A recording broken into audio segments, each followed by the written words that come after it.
Tá bom, obrigado, meu amigo, bem-vindo. Amém. Graça e paz, igreja. Muito bom estar aqui nessa noite. Eu estive aqui de manhã, foi um privilégio muito grande estar aqui com o pastor Juan, com a pastora, estar vendo aqui, pessoalmente agora, tudo que Deus tem feito aqui nessa casa, é maravilhoso, e vocês fazem parte disso. Eu fiquei pensando que, enquanto o Renan orava por mim aqui, falava da Rede Inspire, talvez a maioria de vocês nem conhece a Rede Inspire, a Rede Inspire hoje é um ministério da Igreja da Cidade, na verdade, nos últimos 12 anos, e é um ministério que abençoa igrejas, abençoa pastores, e eu fico pensando assim, como a graça de Deus é maravilhosa. Hoje, eu sou um pastor de pastores, e, amigos, é o seguinte, eu tenho 7 anos de conversão, eu não tenho capacidade para fazer o que eu faço, tudo é a graça de Deus, e Deus, Ele fala na sua palavra, que o menor entre vós será líder de 1000, então assim, eu não sei se nessa noite você está aqui achando que aquilo que você tem não é suficiente, vá diante de Deus com aquilo que você tem, e a coisa mais importante que você pode ter para Deus é a sua obediência e a sua fidelidade, Deus fará maravilhas através dela. Não tente imitar o que Deus quer fazer na sua vida. Eu continuo aprendendo, continuo caminhando, continuo confiando que Deus, aquele que me chamou, que me convocou, que me trouxe, vai continuar me sustentando. O que eu não tenho, o Espírito Santo vai continuar sempre nos ajudando a continuar crescendo. Amém? Você crê, você recebe essa palavra? Então vamos a partir dela. E eu queria agradecer mais uma vez, pastor Juan, pelo convite, Renan, é muito bom conhecer a família de vocês, o trabalho incrível que vocês estão fazendo aqui, de renovação, e eu quero que vocês saibam que vocês têm um amigo orando por vocês também, o que vocês precisarem, pode contar comigo, tá bom? Eu me chamo Vinícius, sou um dos pastores da Igreja da Cidade, lá em São José dos Campos, como eu já disse, eu sou o gestor da Rede Inspire hoje, entre algumas coisas que eu faço lá na igreja, eu sou pastor do IC College, também já fui pastor de jovens adultos, da equipe do pastor Marcos Madaleno, sou apaixonado por juventude, como professor de IC College, eu convivo com jovens a semana toda, e eu tenho uma paixão muito especial, assim, por desenvolver pessoas, desenvolver chamados, propósitos. Já entendi que o meu chamado ele é integral dentro da igreja, e eu ficarei muito feliz de saber que você hoje vai sair daqui melhor do que você chegou, por aquilo que o Espírito Santo vai derramar no seu coração hoje. Saiba disso.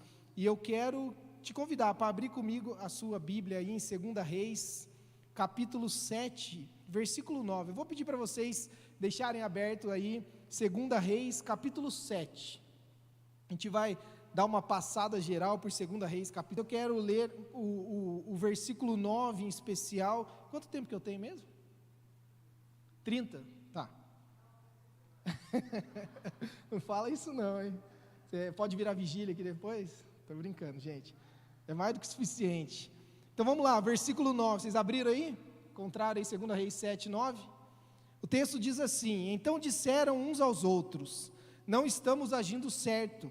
Este é um dia de boas notícias e não podemos ficar calados. Se esperarmos até o amanhecer, seremos castigados.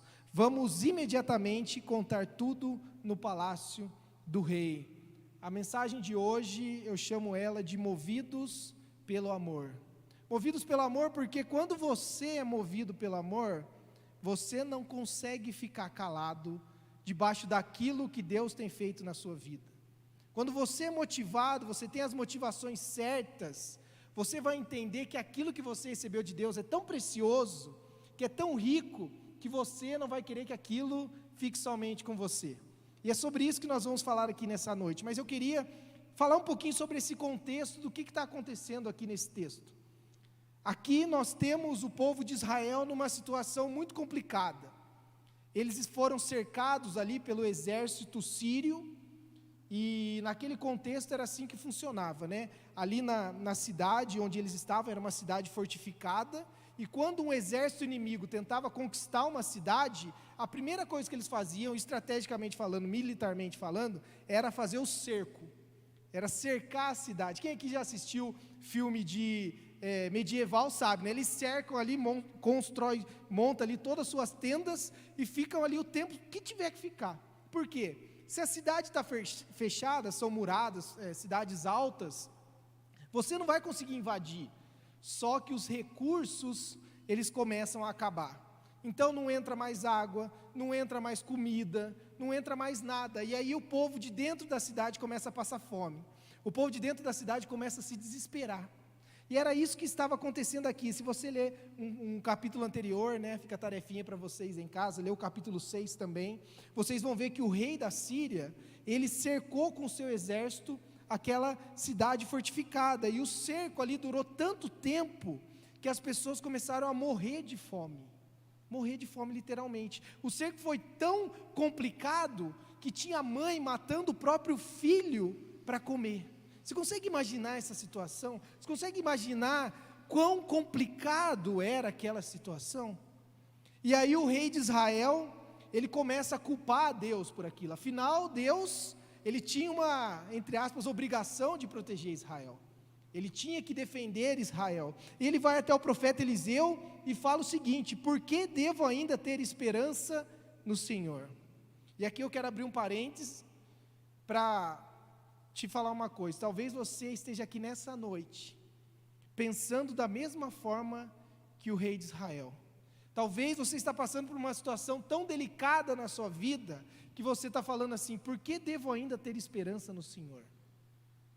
E eu estou aqui para te dizer que nessa noite, o Senhor vai te mostrar que Ele é fiel, e Ele é poderoso, e Ele pode transformar a situação da sua vida. Seja na sua casa, seja o relacionamento com seus pais, seja na escola, você nunca mais vai falar: por que devo ainda ter esperança no Senhor? E Ele vai falar ao seu coração hoje. Eliseu então, ao ver aquele comportamento do rei, ele diz o seguinte, ele profetiza que no dia seguinte Deus daria vitória ao povo de Israel, mas que pela descrença do rei, ele não comeria dos espólios. E o texto então mostra, o texto é como se fosse um filme, assim. Enquanto eu estava lendo, estudando essa palavra, na minha cabeça eu tenho uma memória fotográfica. Quem tem memória fotográfica começa a viajar no texto ali, né? É como se fosse uma cena que mudasse do filme, assim. A cena mostrando ali Eliseu conversando com o rei, e essa cena muda, de repente, vai lá para a entrada da cidade. E lá tem 4 leprosos. Do nada tem essa mudança assim, ó. E esses 4 leprosos estão conversando ali, numa situação muito difícil, morrendo de fome. Você imagina, se na cidade eles já estavam morrendo de fome, você imagina os leprosos que viviam de esmola. Você imagina, eles não tinham nem para comer, como que você vai dar esmola? E eles estavam numa situação tão desesperadora, que eles chegam a uma conclusão. Eles estão conversando ali, os 4 leprosos, na porta da cidade. Afinal, os leprosos eram proibidos pela lei judaica, lei mosaica, de entrar na cidade, porque eles tinham uma doença que transmitia um para os outros, então eles tinham que permanecer afastados da sociedade. E eles decidem fazer o quê? Eles decidem o seguinte, falam: bom, ou a gente fica e morre de fome, ou nós tentamos a sorte e vamos lá no exército inimigo pedir esmola lá. Vamos, o que vocês acham? Eles estavam numa situação tão desesperadora, o que você faria? O que você faria nessa situação? Eles decidiram ir. Eles falaram: então tá bom, então vamos lá e vamos ver se a gente consegue ter uma sorte melhor do que a nossa atual aqui na porta da cidade. E eles vão, e quando eles chegam no acampamento inimigo, esperando o seguinte, falam assim: bom, se eles decidirem não nos dar alguma esmola, algo para comer, eles vão nos matar, afinal nós somos inimigos. Mas ao chegarem no acampamento inimigo, eles percebem que não tem ninguém lá. O acampamento estava todo montado, as tendas todas montadas, mas não tinha uma pessoa naquele acampamento.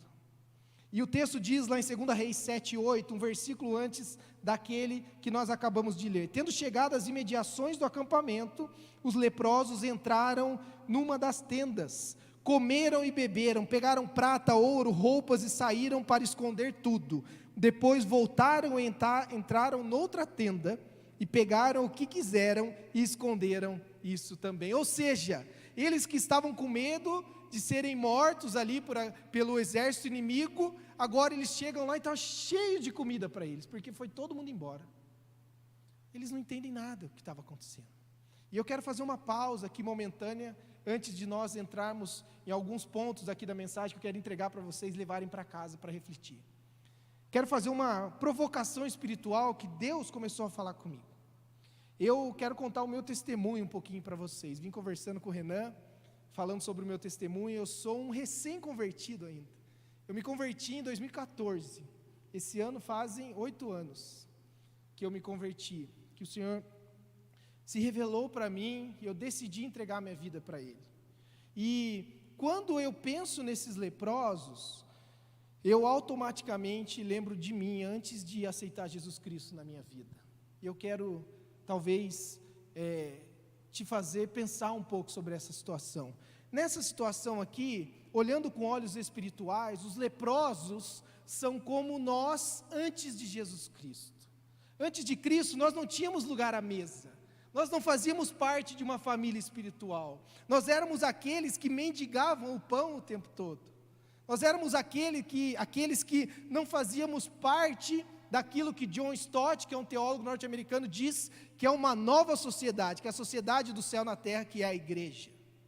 Nós não podíamos, nós não tínhamos acesso a essa mesa. Vocês estão me entendendo?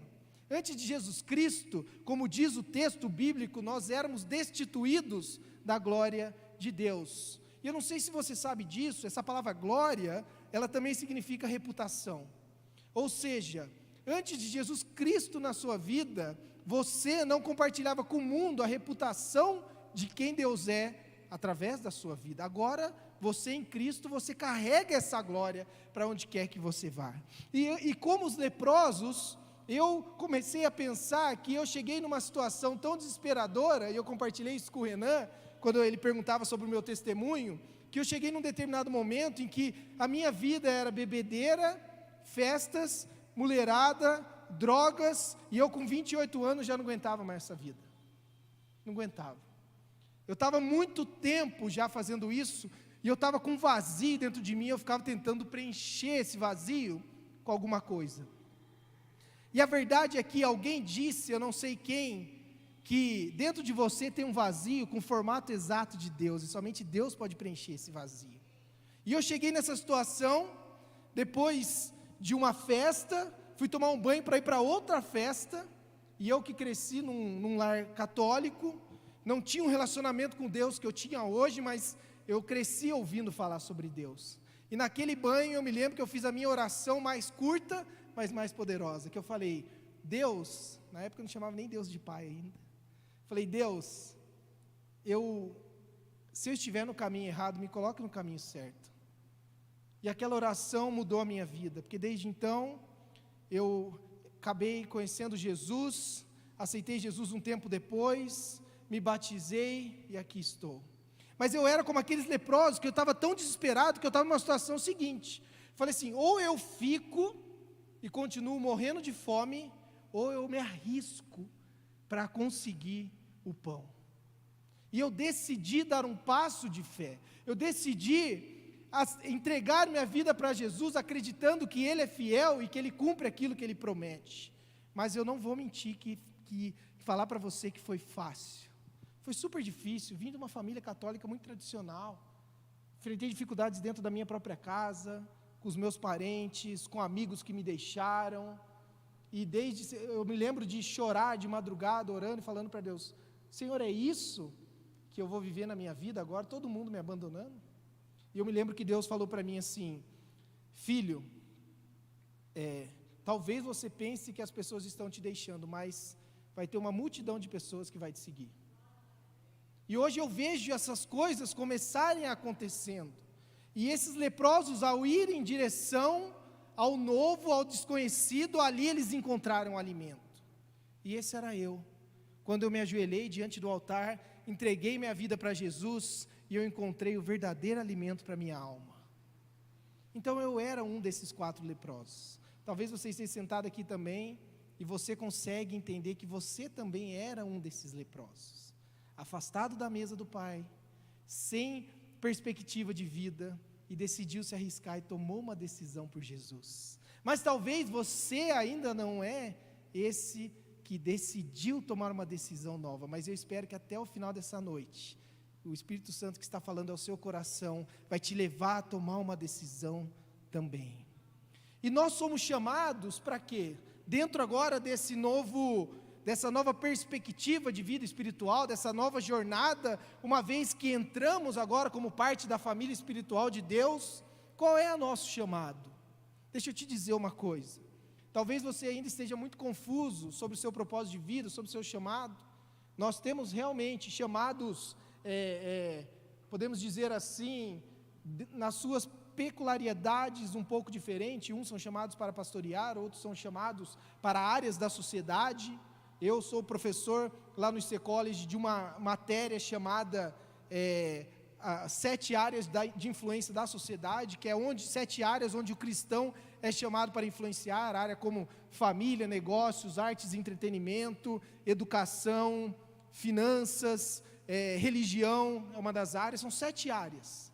Talvez você ainda esteja meio confuso para entender qual é o seu chamado, mas não importa qual é o seu chamado específico, como eu disse, eu tenho total convicção que eu fui chamado para ser obreiro em tempo integral, para discipular, para formar líderes dentro da igreja.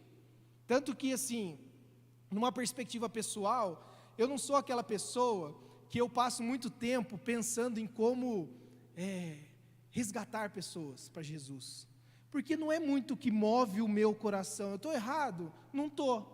Porque o que move o meu coração é pensar 24 horas em como desenvolver e amadurecer o corpo de Cristo. Esse é algo que Deus colocou no meu coração. É claro que sim, eu penso, principalmente quando eu estava mais envolvido com os jovens adultos, como levar a mensagem do Evangelho para aqueles que estão lá fora. Mas como eu sou muito envolvido com o monte da igreja, que nós chamamos de área de influência da igreja, e não é à toa que hoje eu estou à frente da Rede Inspire, porque Deus desenvolve através de mim pastores e líderes. E você tem o seu chamado. Talvez você vai ser um médico vivendo o seu chamado, você vai ser um professor vivendo o seu chamado. No IC College nós ensinamos isso, que nós formamos jovens conscientes do seu chamado na sociedade. Talvez algo específico, mas de um modo geral, o seu chamado é ser testemunha de Cristo. Marque bem, ser testemunha de Cristo, não é advogado, tá, gente? Porque tem gente que confunde, quer defender Jesus. Jesus não precisa de advogado, ele precisa de testemunha. É diferente. E essa palavra, testemunha, como está lá em Atos capítulo 1, versículo 8, que diz: mas receberão poder quando o Espírito Santo descer sobre vocês, e serão minhas testemunhas em Jerusalém, em toda a Judéia e Samaria e até os confins da terra. Quando a igreja foi empoderada pelo Espírito Santo para começar a obra dela, ela tem um propósito aqui. Por que vocês receberão poder? Para serem minhas testemunhas. E essa palavra testemunha, eu não sei se você sabia disso, mas ela vem de um grego, martis, que é a raiz da palavra mártires. Você sabe o que é a palavra mártires? É aquele que morre pela causa do Evangelho. Ou seja, não estou falando aqui que necessariamente você viver o seu chamado vai te levar a uma morte física, mas vai sim te levar a fazer renúncias, vai te levar a entregar tudo que você tem, como nós cantamos aqui, tudo é teu. Ele cantou e ministrou aqui, o que é tudo é teu? Porque é fácil cantar tudo é teu, é muito fácil, difícil é realmente entregar tudo.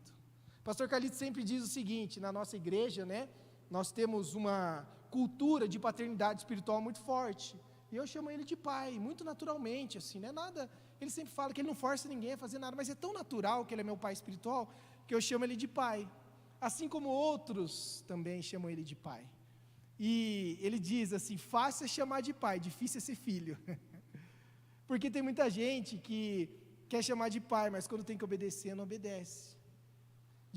Fácil é falar tudo é teu, difícil é ser obediente, difícil é renunciar aquele namoro que você precisa entregar, aquela profissão que você teima em insistir, não é aquilo que Deus te chamou para fazer.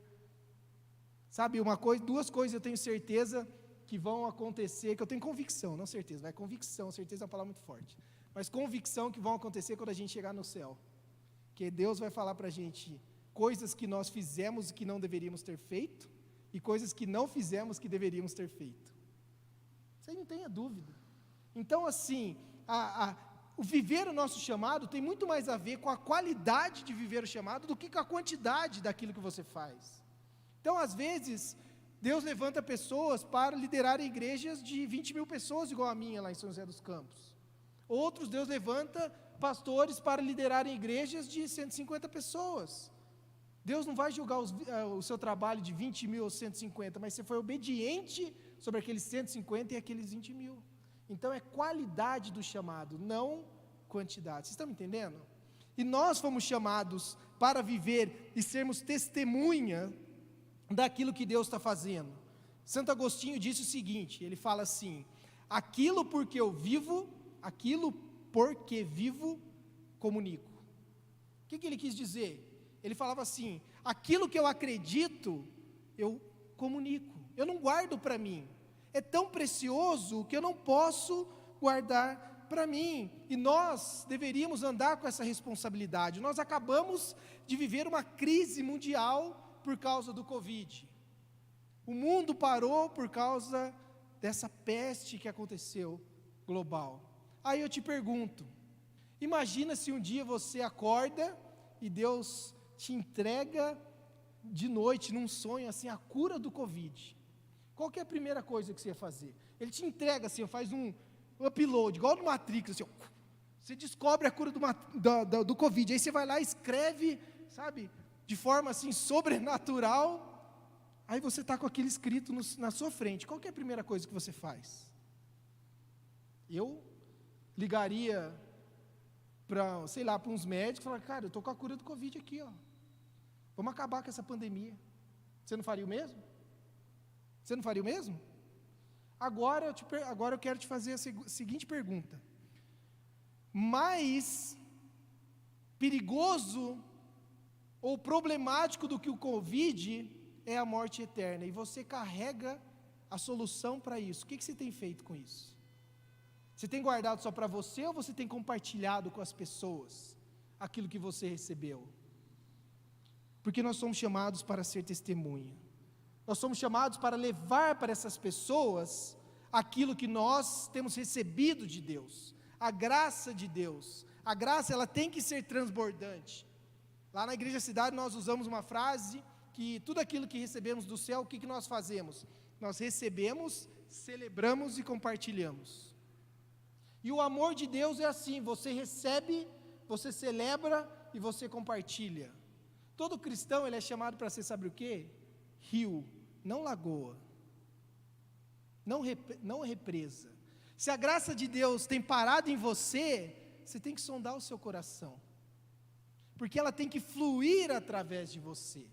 Nós estávamos conversando hoje durante o almoço, eu, pastor Juan e o pastor Fabiano, e falávamos sobre a cultura da honra, sabe, sobre a importância disso. Hoje, na Igreja da Cidade, a cultura da honra, ela é algo muito palpável para nós, é tão natural, é como se fosse uma atmosfera, assim, que está em volta as nossas células, os nossos grupos da cidade. Nós chamamos de grupos da cidade lá, os nossos ministérios, e a base da cultura da honra é liberdade. O que isso quer dizer na prática, Vinícius? Na prática quer dizer o seguinte, quer dizer que eu honro tanto a sua vida e eu confio naquilo que eu te entreguei, que eu te dou liberdade para agir com aquilo que eu te entreguei. E como que isso funciona na prática? Funciona da seguinte forma: estávamos conversando ali com o pastor Juan, por exemplo, num ambiente de célula, né? Inclusive na entrevista do líder de célula, eu pergunto se ele já leu o livro Cultura da Honra, porque é importante ele estar dentro da nossa cultura. E aí, eu pergunto para ele assim: você já entendeu a cultura da honra? Se ele falar que não, ele não vai conseguir liderar a nossa célula, ele vai ter problema, porque a essência da liderança dele é controle, não é liberdade. E a influência, toda a influência, ela flui da honra, ela flui de uma atmosfera de liberdade. Aquilo que eu compartilho com você, eu não estou tentando te controlar, eu acho que é tão precioso que eu te entrego e te dou liberdade para você fazer o que você quiser com aquilo. Isso chama-se cultura da honra. E nós, em todas as atmosferas, todos os ambientes, ministérios da igreja, nós acreditamos muito nisso, que nós lideramos pessoas livres, elas têm liberdade para tomar a decisão, para fazer o que elas quiserem com aquilo que nós compartilhamos com ela, com aquilo que nós pedimos para ela. Então, assim, por exemplo, quando uma pessoa, quando eu liderava os jovens adultos, né, tinha muito problema assim, jovem praticamente não dá problema com relacionamento, né? E aí, às vezes, o líder de célula chegava em mim e falava assim: pastor, está complicado, cara, eu falei para aquele cara lá não insistir com aquela menina. Aí ele insistiu, está lá namorando aquela menina. E agora eu vou fazer o seguinte, eu parei de falar com ele. Não, eu falei para nem vir na célula mais. Eu falei: meu amigo, você não entendeu o que é cultura da honra. Você vai deixar de amar a pessoa? Você vai deixar de convidá-la para frequentar a sua célula porque ela decidiu tomar uma decisão? Quando ela decide não seguir um direcionamento, um conselho, ela está escolhendo caminhar sozinha, não tem problema nenhum. Só que ela tem total liberdade para continuar frequentando os ambientes que ela frequentava. Se ela quiser continuar vindo na sua célula, amém, pode vir. Então, assim, nós lideramos pessoas livres. Elas têm liberdade para tomar as decisões que elas querem tomar. Nós não controlamos, nós liberamos, nós enviamos. É totalmente diferente. E por isso que, para que possamos ser testemunhas do reino de Deus, nós precisamos ser movidos pelo amor. Por quê? Porque eu só vou entender a importância daquilo que eu carrego e daquilo que eu sou, se o amor me motiva a sair da minha zona de conforto e fazer um pouco mais por aquela pessoa, mesmo que eu não conheça ela. Principalmente se ela é uma pessoa difícil de amar. Você acredita que você não tem na sua vida uma pessoa que é difícil de amar? Você tem? Eu tenho, meu irmão é corintiano, eu sou palmeirense. Seus corintianos é meio difícil de amar. Não vou nem falar de cruzeirense e atleticano aqui, né? Melhor hoje não, né? Hoje não. Mas nós temos as pessoas difíceis de amar. Mas deixa eu te falar uma coisa. As pessoas difíceis de amar são necessárias na sua vida, porque é ferro afiando ferro. Eu aprendi isso desde cedo.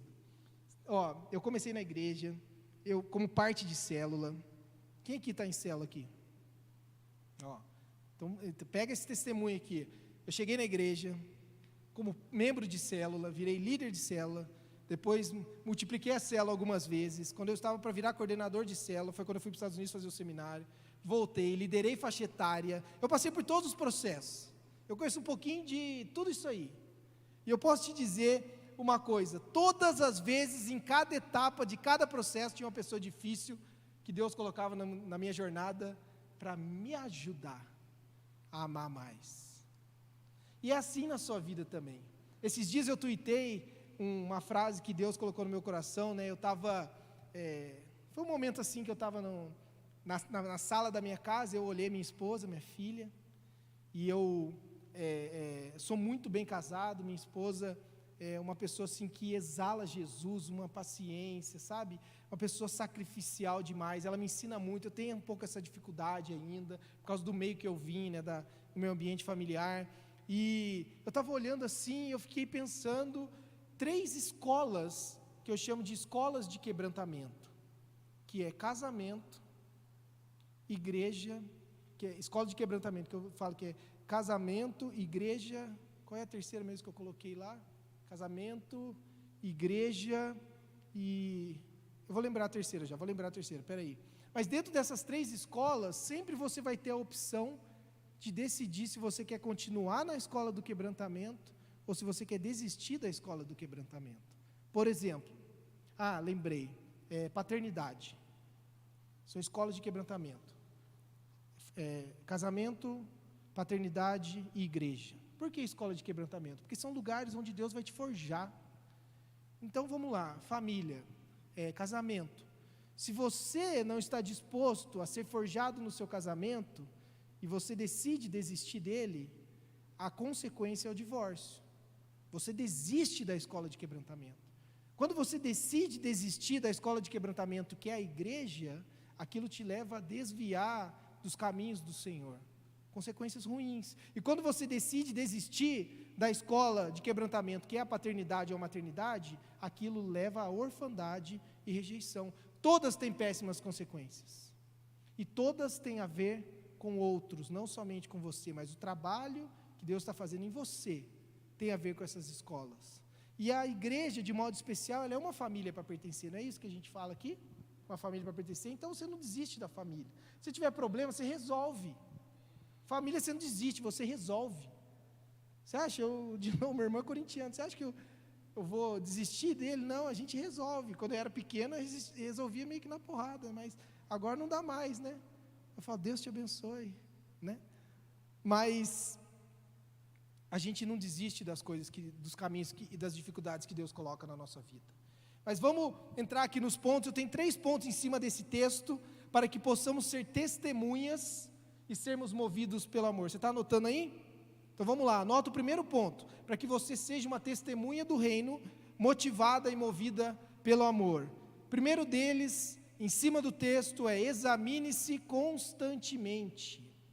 O texto diz que os leprosos, ao chegarem lá, estarem se esbaldando naquela comida, no ouro e na prata que eles encontraram ali, um deles parou, pensou e falou assim: opa, espera aí, não estamos agindo certo. Não estamos agindo certo. Lá atrás, na cidade, no povo de Israel, tinha milhares de pessoas passando fome, e eles ali se esbaldando, eles ali querendo guardar tudo para si mesmo. Um deles foi motivado pelo amor e foi lembrado que eles não estavam agindo certo. E o primeiro ponto, para que você seja uma testemunha do reino de Deus e seja um agente de transformação na sociedade, é você passar por um momento de se autoexaminar. Olha o que diz Salmos 139, versículo 23: sonda-me, ó Deus, e conhece o meu coração, prova-me e conhece as minhas inquietações. E eu te pergunto, será que você hoje está fazendo tudo o que você poderia fazer pelo seu próximo? De repente, seus primos, sua família, seus irmãos, seu pai, sua mãe, na sua escola, na sua faculdade, no seu trabalho. Será que não é tempo de nos examinarmos? Será que eu não entrei numa zona de conforto dentro do meu chamado, que é ser testemunha do Evangelho? Ou talvez, será que eu não estou guardando alguns pecados ali, escondidos, e ele faz tanto tempo que eu estou vivendo com ele, que de repente eu já estou achando até normal conviver com esses pecados? É tempo de nos examinarmos. É tempo de parar e pensar: opa, peraí, eu não estou agindo certo. Eu não estou valorizando a graça de Deus sobre a minha vida. O que Jesus Cristo fez na cruz por mim. Será que eu estou guardando só para mim? Sabia que tem uma multidão de pessoas lá fora, nesse exato momento, que está precisando ouvir falar sobre a cruz? Então é tempo de pararmos, examinarmos e entendermos que Deus quer te usar com aquilo que você tem. Aquilo que você tem é suficiente. 1 Coríntios 11, 28 diz assim: examine-se, pois, o homem a si mesmo, e assim coma deste pão e beba deste cálice. Por que o apóstolo Paulo fala para se examinar? Porque é a mesma linha de raciocínio daquilo que estamos falando agora. Quando você para e pensa que você carrega algo tão precioso, que você não pode guardar para si mesmo, é porque você já começou a entender que a salvação não tem a ver só com você, tem a ver com mais pessoas. E se você já começou a entender isso, você entende isso que Paulo está falando. Quando Paulo fala assim, examine-se a si mesmo, e coma do pão e beba do cálice, é porque quando você para naquele ambiente de ceia, de comunhão, que tem a ver com coletividade, com o corpo de Cristo, você para e entende e fala assim: opa, peraí, eu estou destoando do corpo de Cristo aqui. Não está certo as minhas atitudes, não está correto aquilo que eu estou fazendo, eu estou sendo prejudicial ao corpo de Cristo, e você cumpre um papel fundamental no corpo de Cristo, dentro do seu chamado. Então nós temos que parar, pensar e refletir: será que tem a ver só comigo ou com mais pessoas aquilo que Deus me entregou? Meus recursos, meus dons, talentos, oportunidades. Você sabia que você tem uma esfera de influência das pessoas que estão ao seu redor ali, amizade, trabalho, faculdade, família, parentes, que você tem que eu não tenho? Então, você não pode deixar só para o pastor Juan pregar só aos domingos aqui, você tem que viver isso na segunda, na terça, na quarta, na quinta, na sexta, porque a esfera de influência está sobre a sua vida, então você tem essa responsabilidade. Então o primeiro ponto é parar e examinar a si mesmo. O segundo ponto é busque discernimento dos tempos. Aí esse mesmo leproso, ele falou, bom, não estamos agindo certo, por que não? Aí ele fala, afinal, este é um dia de boas notícias. Repita comigo, este é um dia... Não, peraí, eu acho que vocês estão meio com sono. Está tão ruim assim a pregação? Vocês estão meio com sono, com fome, cansado? Ou é o pessoal meio cruzeirense mesmo, está meio triste? Estão meio chateado, é? Entendi. Então não vou levar para o pessoal. Não. Então vamos lá, gente, vamos lá. Ó. Este é um dia de boas notícias. Você precisa entender que se você é filho ou filha de Deus, se você é um cristão, você é um portador de boas notícias. Então todo dia tem que ser dia de boas notícias. Todo dia.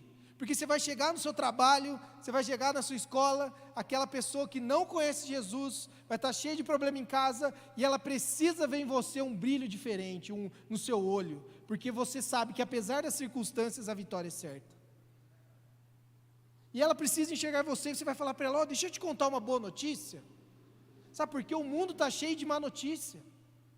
Sabe, a pessoa abre a internet ali, o Twitter, é só coisa ruim.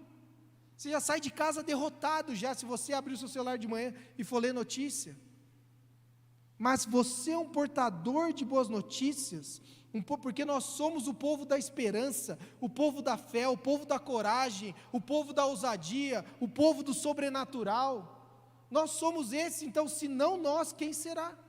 Se a igreja perdeu o seu sal, para que serve? Se nós perdermos a nossa luz, para que a gente serve no mundo? Faz um exercício rápido aí de mental. O mundo está complicado hoje? Está complicado, não está? Já teve muito complicado também, mas faz um exercício.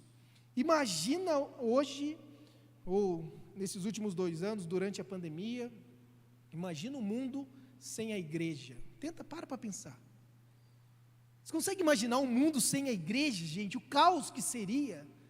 Quantidade, sabe, não só a questão espiritual, do alimento espiritual, do evangelho, da questão da salvação, mas o tanto de trabalho social que a igreja faz, trabalho educacional. Durante centenas de anos, as universidades estavam na mão da igreja, formou brilhantes pensadores de todas as áreas da sociedade. Nós perdemos isso nos últimos séculos, mas você consegue imaginar que a igreja, e a igreja eu falo assim, você cumpre um papel fundamental no mundo, porque você é portador de boas notícias. Nunca se esqueça disso. E todo dia, peça para Deus te dar discernimento dos tempos.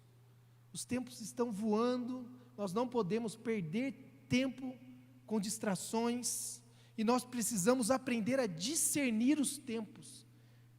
Como diz o texto lá de 1 Crônicas, capítulo 12, versículo 32, que fala que da tribo de Issacar, 200 chefes que sabiam como Israel deveria agir em qualquer circunstância.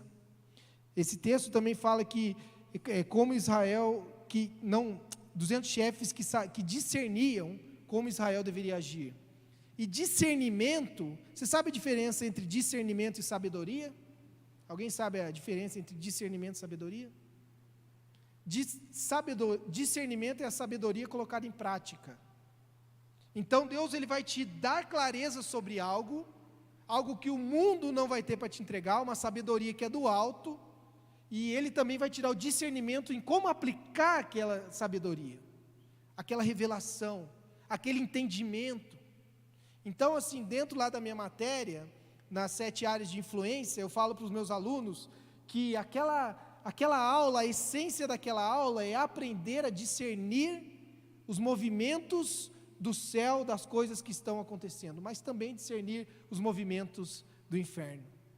Porque se nós não conhecermos as estratégias do nosso inimigo, a gente é presa fácil. Nós precisamos aprender isso também. Então, assim, ore buscando discernimento. Senhor, como é que eu posso ser mais estratégico na minha sala de aula, na minha faculdade, na minha escola? Como é que eu posso ser estratégico, né, para levar uma palavra? Se você é uma pessoa mais quieta, peça para Deus te dar o discernimento, para entender os tempos. Pode deixar. Para entender os tempos e saber como agir em qualquer circunstância. Obrigado. Como agir em qualquer circunstância. Primeiro ponto, então, você se examina. O segundo, você busca discernir os tempos. E o terceiro e último ponto é você se posiciona.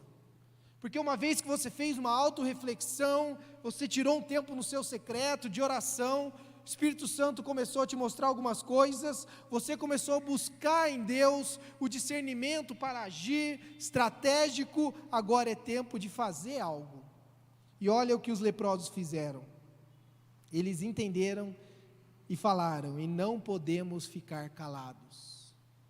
Não estamos agindo certo, hoje é dia de boas notícias e não podemos ficar calados. E essa motivação, movidos ali pela compaixão, pelo amor, eles voltaram lá para a cidade e compartilharam com o povo de Israel aquilo que Deus tinha feito. Lembra que Eliseu falou que Deus daria vitória no dia seguinte? Ali agora, então, eles estavam compartilhando o milagre. Eles entenderam que eles não poderiam ficar calados. E Deus tem feito grandes coisas na sua vida. Deus tem feito milagres na sua vida. E será que você tem guardado para você somente esse testemunho? Como você tem compartilhado na sua rede social? Estava compartilhando com o Renan, né, que algumas pessoas que só me conheceram depois da minha conversão, olham para mim e não acreditam de algumas coisas que eu fazia antes. Falam assim: pastor, não é possível que você fazia isso. Aí eu falo: pior que é verdade, olha lá na minha rede social, tem o antes e o depois, eu não tirei não. Sabe por quê? Porque é testemunho de transformação. Puxa lá, na minha rede social, você vai ver lá atrás, eu com foto com copo de bebida, embalada, está lá.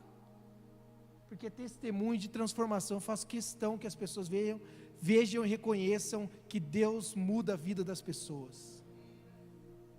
E nós precisamos usar a nossa rede social, compartilhar o que Deus tem feito, ser boca de Deus em todos os lugares. Afinal de contas, a você foi entregue algo que é único a você, que Deus entregou. Ele não entregou para nenhuma universidade, Deus não entregou para nenhuma organização, nenhuma ONG, não entregou para a ONU, não entregou nada, que é autoridade para discipular as nações.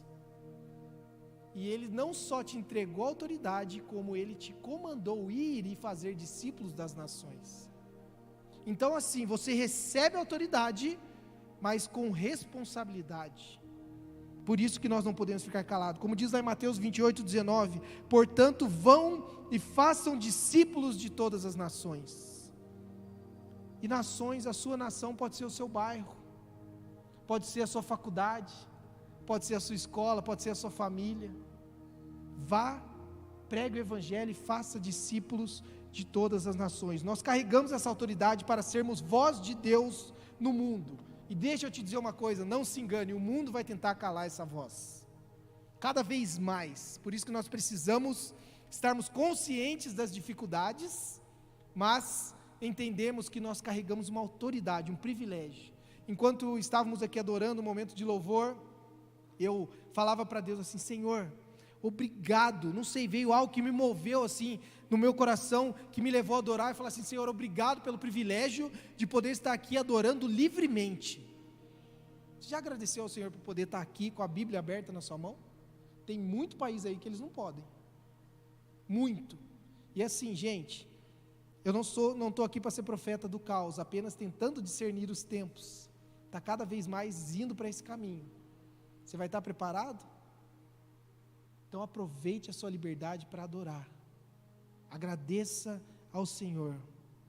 Como diz lá em Mateus 5, 10, 12, felizes serão quando forem insultados, perseguidos, e quando proferirem todo mal a vosso respeito com mentira, por serem meus discípulos. Alegrem-se com isso. Sim, regozijem-se, porque vos espera lá no céu uma enorme recompensa. Lembrem-se que que também os profetas de antigamente foram assim perseguidos. O que Jesus Cristo está querendo dizer aqui, basicamente, é que você tem que se alegrar por causa da perseguição, porque isso é uma marca do Espírito Santo na sua vida, de que você está no caminho certo. Então pode ser uma perseguição na sua casa. Eu disse que na minha conversão houve muita perseguição, problemas, dificuldades, mas eu nunca desisti. Isso sempre foi um combustível para mim, que me levou a entender que eu estava no caminho certo. O inimigo não vai fazer oposição na sua vida se você estiver no caminho errado. Ele vai fazer oposição quando você está vivendo o seu chamado. E eu queria convidar vocês para encerrarmos aqui com um tanque cheio, com essa perspectiva de que nós somos motivados pelo amor porque tem algo muito maior do que nós. Onde quer que Deus te colocou, Ele te colocou ali por um propósito. Sabe, a vida é feita de estações. Talvez igual eu, por exemplo, eu hoje estou na igreja da cidade, como à frente da Rede Inspire, vivendo o meu chamado, mas o pastor Carlito sempre nos diz, nunca se apegue a cargo e função, se apegue a Jesus e a igreja. Por quê? Porque se chegar amanhã, o meu pai espiritual entender que eu sou estratégico em outro país e for me enviar, eu sou flecha. Amém, Senhor, eis-me aqui, me envia. Sabe, a vida é feita de estações, então talvez você não esteja entendendo a estação que você está passando hoje. Busque discernir os tempos, o que Deus tem feito na sua vida nessa estação. Porque uma vez que você começar a entender, quando você começar a se render cada vez mais diante de Deus, você vai ser levado a ser como esses leprosos. Você vai começar a pensar no restante, não somente em você. Porque o cristão imaturo, ele fica assim, eu, por que eu não sou abençoado? Por que eu ainda não estou lá pregando? Por que eu não estou tocando na banda? Só que o que Deus quer fazer na sua vida vai muito além de você. E quando você começar a entender isso, aí sim é que você vai começar a ter novas experiências dentro do seu chamado. Mas eu queria convidar vocês para ficar de pé. Fique de pé no seu lugar nesse momento. E comece a pensar aí o tanto que você poderia, a partir de hoje, fazer de diferente. Não por você, mas pelos outros. Porque essa é a dimensão do amor. E tudo, a lei se baseia nesses dois pontos: amar a Deus e amar o próximo, como a mim mesmo. E eu quero te convidar para, a partir dessa semana, você dar novos passos de ousadia dentro daquilo que Deus te chamou para fazer. Porque o texto lá de Romanos 10 diz o seguinte: como, pois, invocarão aquele em que não creram? E como crerão naquele de quem não ouviram falar? E como ouvirão se não houver quem pregue? E como pregarão se não forem enviados? Como está escrito, como são belos os pés dos que anunciam as boas novas. Preste atenção nesse texto. Para Deus, o padrão de beleza está naquele que compartilha o Evangelho. Já parou para pensar? Deus olha para aqueles pés cansados, de repente, dentro daquele contexto ali, sabe, sangrando. Eles não tinham tênis macios igual nós temos, não. Eles não tinham carro, ônibus, Uber. Eles tinham que andar a pé quilômetros para pregar o Evangelho. Chegavam cansados, com o pé sujo. E Deus olhava para aquele pé sujo, cansado, batido, e falava: como é bonito esse pé que prega o Evangelho. E que Deus possa olhar para você, dentro do seu chamado, do seu ambiente, e falar assim: como são belos os pés do meu filho, da minha filha, que prega as boas novas onde ele está. E eu quero te convidar, caso você ainda não tomou uma decisão por Jesus, né, dentro desse tempo todo em que você tem feito parte aqui dessa igreja. Eu não sei se essa é a primeira vez que você vem, se você está vindo aqui faz tempo, mas eu não posso terminar essa palavra sem te dar uma oportunidade de responder a ela. Se você já entendeu que você precisa entregar o seu coração para Jesus, para começar a viver o novo, e você decide, não, eu entendi agora, eu sou como um dos leprosos, eu estou vivendo de migalha, mas Deus tem mais para mim. E assim como eu, que um dia tomei uma decisão também, e a minha vida foi radicalmente transformada, Deus vai fazer assim na sua vida também. Se você quer tomar uma decisão nessa noite, levante sua mão que eu quero te abençoar. Talvez você esteja preocupado, talvez você esteja com medo, assim, não, mas como que meu pai vai entender, minha mãe vai entender? Você não conhece minha família, meu ambiente, pastor. Mas Deus conhece, e Ele já está lá, cuidando de tudo. Então, se você tomar uma decisão aqui nessa noite, eu tenho certeza que Ele vai honrar a sua decisão. Então, levante sua mão, que eu quero te abençoar, se você quer tomar uma decisão por Jesus nessa noite. Amém. Se você não toma uma decisão por Jesus hoje, mas se você já tomou uma decisão por Jesus, mas você tem vivido afastado de Deus, e hoje você decide voltar para os caminhos do Senhor. Se você andava afastado, fazendo coisas que desagradavam a Deus, e hoje você entendeu que também ser leproso é viver fora desse ambiente de mesa, esse ambiente familiar que é a igreja, e hoje você está voltando para a casa do Pai, levante sua mão que eu quero te abençoar, eu quero orar com você. Deus te abençoe, irmão, seja bem-vindo de volta. Amém. Deus te abençoe, seja bem-vindo. Tem mais alguém que está voltando para a casa do Senhor? Amém. E um terceiro e último convite que eu não posso deixar de fazer eu assim que eu tomei minha decisão por Jesus, eu entendi a importância do batismo. O batismo não é um ato religioso, ele é uma expressão pública daquilo que já está acontecendo dentro do seu coração. Você decide, você está tão apaixonado por Jesus, que você quer contar para todo mundo o que Deus tem feito na sua vida, e você decide passar pelo batismo, descer as águas do batismo, aquilo que é uma representação, sabe, para você entender o batismo aqui de uma forma prática, é como se você fosse uma esponja, e você fosse inserido num balde com água, e quando você tira aquela esponja já está cheia de algo, e você vai estar cheio ali do reino de Deus, e aquilo vai começar a fazer a diferença na sua vida. Então, se você ainda não tomou a decisão pelo batismo, eu quero te convidar a tomar essa decisão hoje. Você quer se batizar? Assim como eu tomei a minha decisão pelo batismo também, e Deus tem feito grandes coisas. Você quer se batizar, ainda não se batizou? Levante sua mão que eu quero orar por você. Amém. Não havendo, nós te agradecemos, Senhor. Te agradecemos porque temos visto a Tua salvação aqui, Pai. Temos visto aquilo que o Senhor tem feito aqui nesse ambiente. Senhor, somos gratos porque a Tua palavra, ela nunca volta vazia, Deus. E se antes éramos como esses leprosos, agora nós não somos mais. Nós recebemos vida eterna, nós recebemos alimento, nós recebemos, Pai, muito mais do que merecemos, Senhor.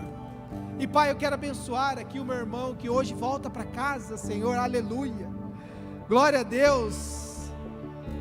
Obrigado, Jesus, porque o Senhor se preocupa com cada uma das suas ovelhas, ó Pai, daqueles que estão distantes, como daqueles que estão perto.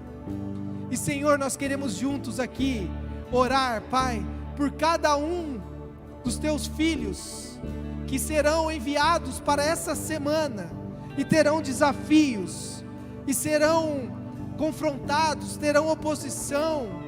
O inimigo vai tentar mentir para eles, Pai, que eles não têm propósito de vida, que eles não têm chamado, que eles não são suficientes, Senhor, mas eu estou aqui como boca de Deus para dizer, Pai, que cada um daqueles que estão aqui são preciosos aos Teus olhos.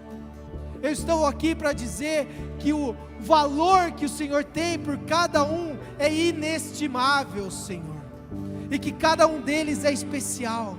Eles têm dons e talentos únicos, uma influência, Pai, uma voz na sociedade.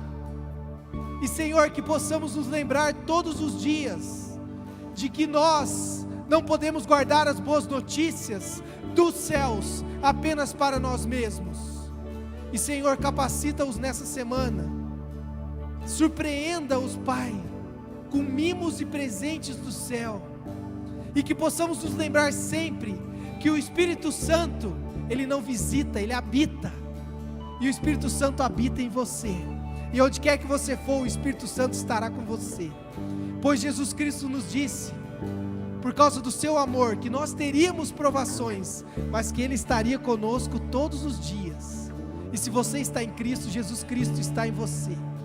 E eu quero te convidar para dar uma salva de palmas bem alto, porque Jesus Cristo é lindo, Ele nos ama, e Ele tem grandes coisas para a sua vida. Deus te abençoe, vamos adorar.